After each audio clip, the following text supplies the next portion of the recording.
Dan yang ketiga adalah practice, practice, practice.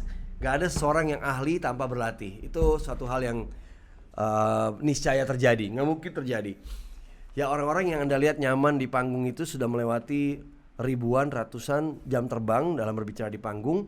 Mereka sudah pindah dari satu panggung ke panggung lain. Mereka sudah pernah bercerita tentang inovasi. Mereka pernah bercerita tentang diri mereka. Mereka pernah bercerita tentang ide, apapun itu, dari panggung ke panggung. Jadi kita jangan disibukkan sama keberhasilan orang, tapi kita mesti tahu, mesti kepo bagaimana dulu dia awal memulai karirnya, terseok-seoknya seperti apa, kesalahan-kesalahannya seperti apa, sampai ke titik sebenarnya gitu teman-teman ya.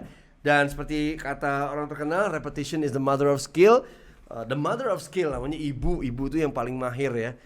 Jadi mengulang-ulang itu adalah kunci dari keberhasilan atau meraih satu ilmu tertentu, kata Anthony Robbins kurang lebih. Nah, ketika Anda melakukan presentasi atau speaking, focus on your delivery. Ya, focus on your delivery.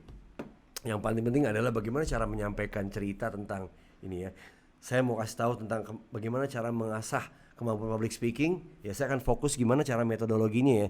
Pendekatannya seperti apa ya. Saya di opening saya ngomongin apa, saya di tengah saya ngomongin apa, saya di closing ngomongin apa. So focus on your delivery. Once you're confident, you can recite your key talking points from the memory, either from yourself or watch yourself in the mirror. Ketika semua yang kita mau sampaikan itu sudah ada buah pikiran di dalam pikiran kita, buat kita nggak susah. Kita nggak perlu PowerPoint, kita nggak perlu diingatkan, karena kita udah tahu. Habis dari sini kita mau ke situ, habis dari itu kita mau ke sini. Bahkan sebagian orang itu menghabiskan waktu 90 jam dalam mempersiapkan 30 slide dari sebuah presentasi.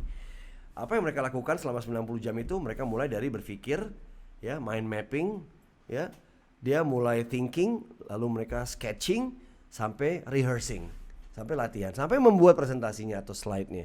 Jadi 90 jam itu rasanya sangat sedikit ketika kita mau nyampe 30.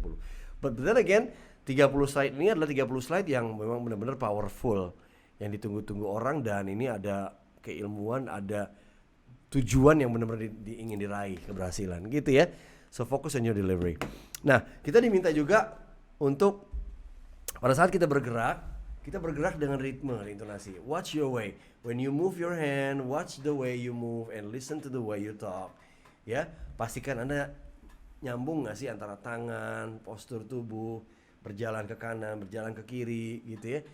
Dan Anda nonton lihat di cermin, ketika Anda udah merasa rileks itu akan kelihatan. Kalau belum, there's something wrong. Ada satu hal yang harus Anda perbaiki mungkin. Yang penting buat audiens sih nggak ada masalah, mau diem di tempat, mau bergerak kiri kanan, yang penting tidak too much dan tidak menunjukkan ada satu kelemahan dari diri kita, gitu ya. Nah ini tadi, if it appears robotic or strange, keep practicing until it looks natural. Benar sekali.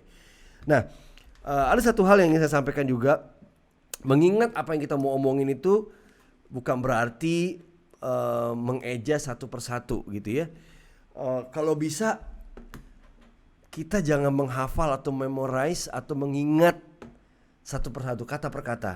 Tapi kita ingat kata kuncinya dan kita gunakan kata kita sendiri ketika kita menjelaskan. Itu lebih natural, ya, dibanding Anda mengingat atau menghafal. Nah, menghafal ini berbahaya ketika Anda melakukan speech. And slowing down ini penting banget. Dengan kita mengatur, nggak terburu-buru, ini akan kita bisa mengatur nafas kita dan kita bisa mengatur kegugupan kita, memanage dengan baik gitu ya. Dan gunanya kalau slowing down into the normal speech, pastinya bukan yang pelan banget kayak begini juga ya, enggak, okay? Slow down in normal speech gitu ya, supaya teman-teman terhindar dari kesalahan pengucapan, artikulasi, mumbling atau nggak jelas gitu ya. Dengan slowing down, ini salah satu strategi kecil yang kita bisa lakuin. Kata Ralph Waldo Emerson bilang, the most precious things in speech are pauses, katanya. Bisa aja ya yang satu ini ya. Yang paling berharga dari sebuah pidato atau omongan adalah pada saat lagi berhenti ngomong, pause.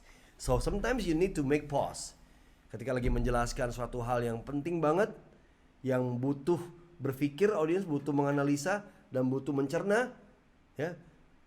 Anda bisa ngelakuin pause. Anda bisa bayangkan Bapak dan Ibu, utang negara kita yang katanya kaya dengan berbagai sumber daya alam, kita memiliki utang 7.000 triliun. Saya pause, diam. 7.000 triliun. Subhanallah, 7.000 triliun tuh gede banget uang. Dan dengan saya berhenti, orang jadi mikir, my god, 7.000 triliun banyak banget uangnya, utang kita gitu ya. Kita utang 1 triliun aja gede. Utang pribadi 1 juta aja kita kalau punya utang nggak enak.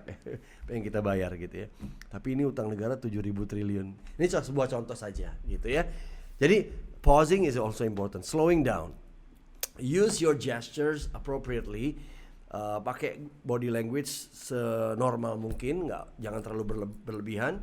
Karena dalam ilmu komunikasi ketika kita berbicara, kita harus didukung oleh gerakan tubuh kita untuk memperkuat adanya kebenaran dalam apa yang kita omongin gitu.